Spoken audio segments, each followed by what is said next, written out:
ikibazo ca gatatu ni ikibazo cerekeye ya situation d'endettement extérieur.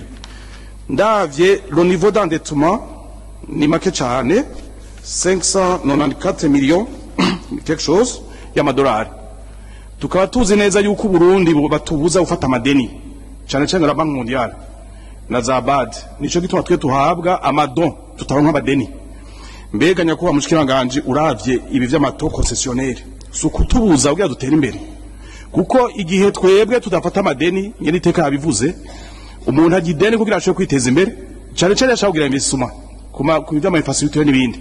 None uharuye ukaraba mu bindi bihugu biteye imbere, igihugu ca mbere gitunze ni Etats-Unis d'Amerique, igihugu ca mbere gifise amadeni menshi ni Etats-Unis d'Amerique. Tweba tuburizi gufata amadeni kugira twiteze imbere. Murakoze n'iteka.